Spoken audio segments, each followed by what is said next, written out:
Originaire du Canada, le Terre-Neuve est devenu, au fil des années, un chien très apprécié. Il est souvent associé à un gros nounours, tout tranquille, vraiment pépère. Mais peut-être qu'en fait, le Terre-Neuve est bien différent.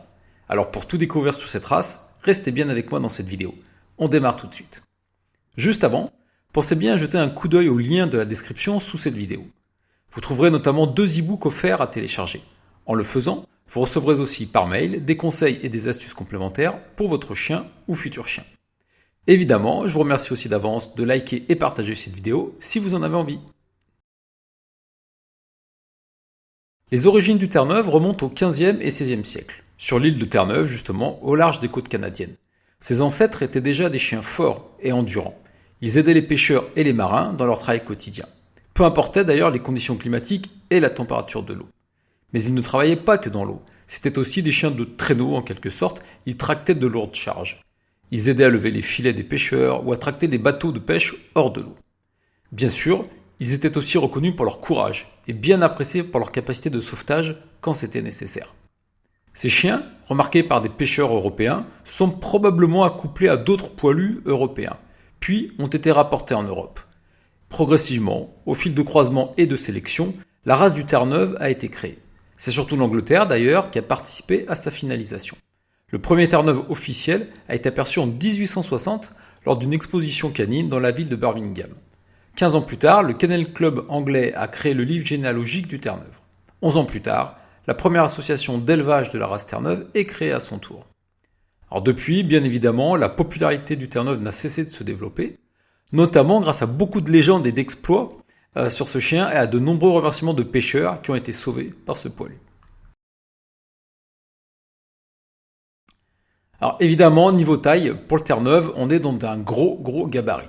Les mâles mesurent généralement entre 66 et 71 cm au garrot, les femelles entre 61 et 66.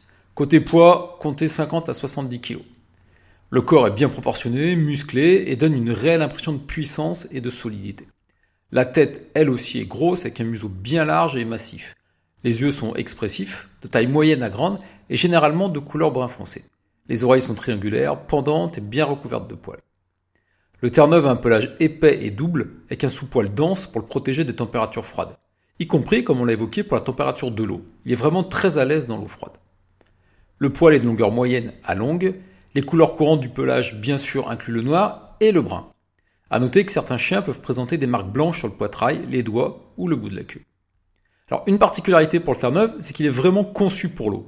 Ses pattes sont équipées d'une membrane, appelée webbing, qui lui confère une meilleure propulsion lors de la natation. On dit classiquement qu'il a les pattes palmées. La poitrine large et les poumons bien développés, ce qui l'aide à flotter plus facilement et à nager avec beaucoup d'endurance. Aussi, le Terre-Neuve, et tout à fait à juste titre, est souvent considéré comme une race de chien exceptionnelle en termes de compétences aquatiques. Le Terre-Neuve est réputé pour sa nature amicale et douce. Il a un tempérament calme, équilibré, ce qui le rend très agréable à vivre au quotidien. Que ce soit donc avec les membres de sa famille ou avec les étrangers, il se montre généralement amical, accueillant. Il est doux avec les enfants, malgré son gabarit, et a vraiment une affinité naturelle pour eux. Il se montre très patient, tolérant. Mais attention, le Terre-Neuve n'est pas que ce gros nounours bien cool qu'on a souvent en tête, c'est aussi un chien qui a besoin de se dépenser. À la base, c'est tout de même un chien de travail, de traction, de sauvetage, etc. Donc il lui faut obligatoirement de l'exercice. Des belles balades, bien sûr, si vous pouvez, des séances de natation, des jeux dans l'eau. Parce que si vous ne faites pas tout cela, il y a des chances que ce gros nounours tranquille devienne un peu plus un gros nounours surexcité. Et ça, dans un appartement ou une maison, c'est pas vraiment l'idée du siècle. Bien sûr, pensez aussi à la dépense mentale, en le faisant travailler, avec des séances d'obéissance notamment, de nouveaux apprentissages à lui faire faire. Également l'utilisation de divers accessoires très intéressants, comme des jouets fourrés, des tapis de fouille, des tapis de léchage. Bien sûr aussi des friandises de mastication. Alors mastiquer, c'est vraiment fondamental pour les chiens. Alors, pas seulement pour les chiots, qui ont besoin de se faire les dents. Alors pour trouver les meilleures friandises de mastication naturelles, jetez un coup d'œil au lien dans la description sous cette vidéo. Vous y trouverez notamment celui de Cani Gourmand, à mon sens le meilleur site. Vous pourrez aussi profiter d'un bon de réduction de 10%. Attention aussi, le Terre-Neuve craint vraiment la chaleur, donc l'été il faudra vraiment privilégier les baignades ou les sorties à la fraîche. Les Terre-Neuve, ce sont des chiens intelligents, sensibles. Normalement, vous ne devriez pas avoir de soucis en termes d'éducation. À la condition, bien évidemment, que vous ne fassiez pas de grosses erreurs, que vous ayez les bases tout de même et que vous dépensiez votre chien. Ça, c'est la condition indispensable pour avoir un poilu calme à la maison. Sinon, c'est quasi mort, évidemment. Et ça, c'est le cas avec tout chien. Une particularité quand même avec le Terre-Neuve, comme avec d'autres grandes races, c'est qu'il devient adulte, physiquement et mentalement surtout, assez tardivement. Donc même si votre chien est déjà imposant d'un point de vue gabarit, peut-être que dans sa tête, lui, ce sera encore un gros ado. Du coup, les petites difficultés que l'on peut rencontrer, alors pas tout le temps, mais de temps en temps, pendant cette période d'adolescence chez les chiens, elles seront peut-être un peu plus en mode rallonge avec le Terre-Neuve, ou d'autres grandes races comme lui. Alors bien sûr, il faudra aussi veiller à bien socialiser votre chiot, en lui faisant découvrir un maximum de choses différentes avant la fin de son 4e mois. Ça ne veut pas dire qu'il ne faut pas continuer par la suite, évidemment. Attention, l'important pour la socialisation, c'est de le faire positivement. La qualité est plus importante que la quantité.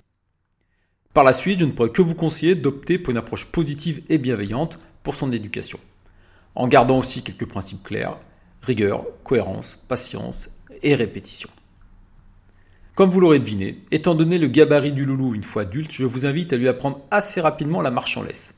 Parce que si c'est pas le cas et qu'il prend l'habitude de vous tracter, là vous allez vraiment être très très mal niveau balade. Et vous serez alors pris dans un traditionnel cercle vicieux. Alors je ne peux pas sortir mon chien car il tire trop fort, et comme il sort pas assez, il est super excité, donc il tire encore plus quand il sort.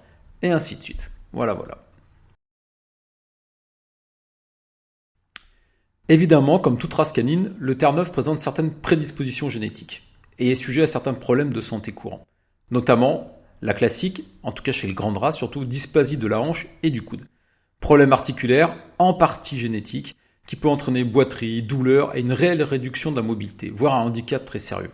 Il est donc crucial de choisir un chiot dont la lignée a été testée et est exempte de dysplasie. Mais cela ne sera pas suffisant, malheureusement, pour garantir que tout se passera bien pour votre chiot. Car la dysplasie peut ou va s'exprimer également beaucoup selon les conditions de vie de votre chien, notamment sa croissance, à laquelle il faudra veiller particulièrement, en évitant entre autres tous les exercices trop violents, les courses effrénées, les sauts, les montées, les descentes d'escalier, c'est très important. Idem pour la voiture, je vous suggère vraiment l'utilisation d'une rampe d'accès, ou alors de porter votre chiot tant que vous le pouvez. L'alimentation aussi, bien sûr, qui influe évidemment énormément sur la croissance, c'est primordial. Il faut absolument choisir une ration de très grande qualité pour assurer la meilleure croissance possible à votre chiot. Ce sera la même chose quand votre poilu sera adulte car le surpoids est un risque très fréquent pour le Terre-Neuve. Et là c'est un peu la cata quand même sur le plan articulaire.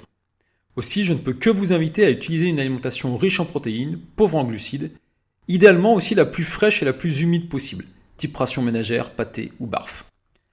Pour ma part, j'utilise pour mon chien, même s'il n'a rien à voir en termes de gabarit puisque c'est un Shetland, j'utilise la ration ménagère Helmut. C'est tout simplement le top.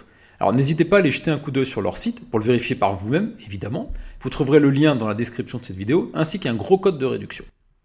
Pour réduire le coût, ce que vous pouvez faire, c'est reproduire la solution pour laquelle j'ai opté moi, c'est faire un mix de 50% Helmut et 50% croquettes.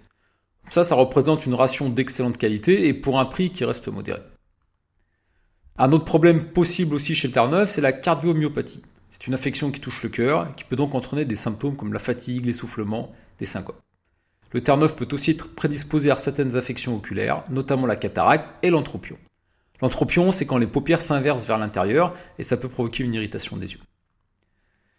Bien sûr, au niveau des soins les plus courants, comme vous pouvez vous en douter, vous aurez du boulot au niveau poil. Donc prévoir un réel entretien régulier pour éviter les problèmes de nœuds et les problèmes de peau.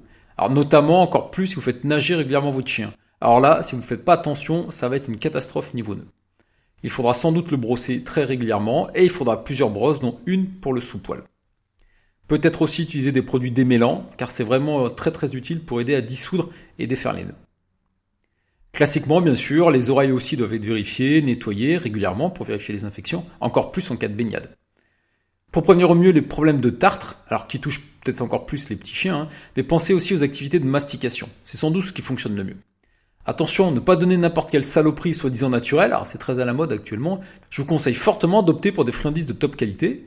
Comme évoqué avant, je vous invite à découvrir le site Canic Gourmand. N'oubliez pas le code promo dans la description. Voilà, j'espère que cette rapide présentation du Terre-Neuve vous aura plu. Un dernier point que je ne vous ai pas encore précisé, c'est que ce loulou a tendance à beaucoup baver. Alors ça dérange ou pas, c'est très subjectif, moi par exemple pas du tout, mais c'est un réel point à prendre en compte si vous envisagez d'adopter un Terre-Neuve.